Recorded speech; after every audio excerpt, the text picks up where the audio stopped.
mas magaling yung mga kasama ko sa akin pag navigate. Pero like matagal na rin kasi kami sa work, kaya nung mga hindi pa uso yung mga GPS, nag-GPS na kami. Actually sir, ganun din ako. Nung early 90s sir, ang unang ginagawa ako isa sa mga kauna-unang taxi driver na may GPS navigation. Ang gamit kong GPS navigation, Garmin. Yung gamit kong Garmin, Symbian yun, Symbian na apps. Yung Symbian na apps, alam mo naman puro Nokia yan. So ang kauna-unang Nokia na nawakan ko na may GPS system, yung Nokia N95. I-download mo yung Symbian, i-install mo sa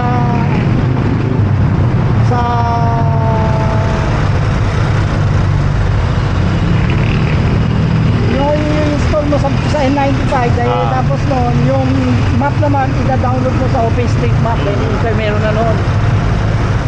Doon mo kukunin yun. Ang kulay pa nga kulay pink eh. So yung Garmin, ang pangalan ng apps na yun, Garmin Mobile XT. Katandang-tanda ko. Familiar nga ako. Ibig sabihin sir, 90s boy ka din. Bata pa ako nun Hindi, 90s ako pinanganak. 1990 actually to be. 1990. Okay, nabutan mo yung 10 years of happiness.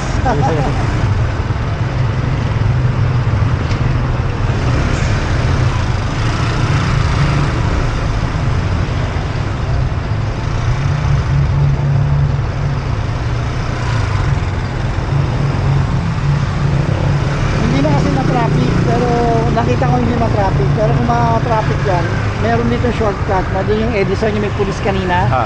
Pwede tayong pumasok doon.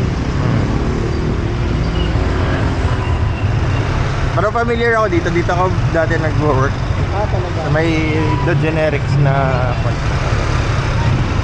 office dyan sa kabila. Madami nyo na rin pala naging experience sa mga office. Puro audit lahat na related. Ayan, dyan sir. Tapos mag-turn left ka, papunta na yan doon sa cul-de-sac.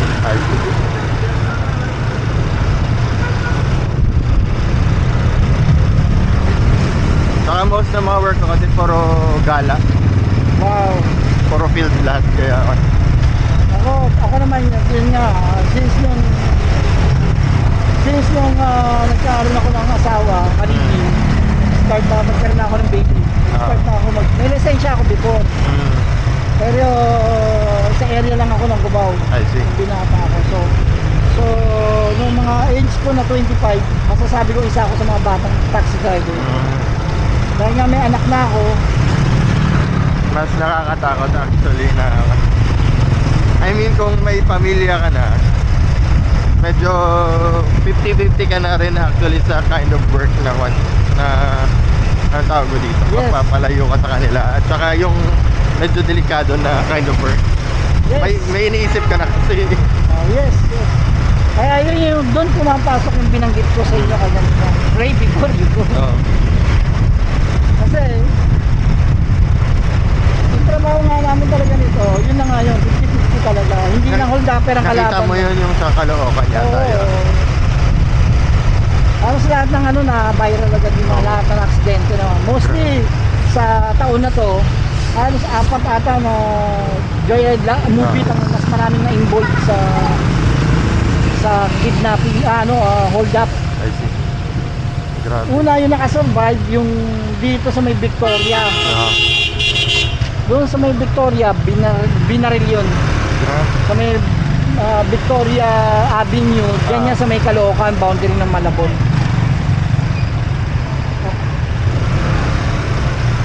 So, tapos yun nga, yung pinaka-famous na pinatay, una, yung movie rider dyan sa may amin, sa teritoryo ko, sa Taguig, sa may Kalsada. Dahil yung iba, sunod-sunod na. Tapos yung joyride na taga Cavite, tsaka yung hindi ka lang movie din, na binarig din sa...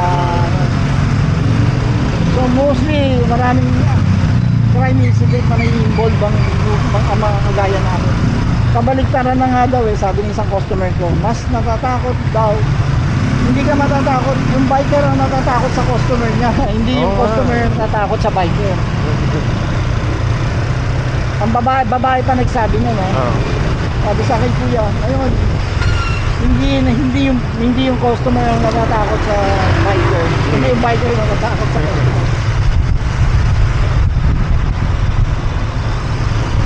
May mga factors din kasi, may mga pagkakamali din kasi yung mga nasa sa aking palagay. Kasi magpo-post sila ng mga kung ano magkano pinita nila, nakailang rides sila. Dapat kasi wag kang mag... Alam mo yung tama yun? Kita mo si Diskaya, nag-post ng kung ano, Actually, yun yung, wag ka nga, kaya wag kang same tumahimik tayo ka. ng mindset, sir. Oo. Tama ka. Same Kung- tayo ng mindset, ganun nga. Kung magnanakaw ka man, wag mong i-post yung mga pinagnanakaw mo. Ay sir, nag-enjoy ako sa kwentuhan natin. Hindi na tayong kanto doon.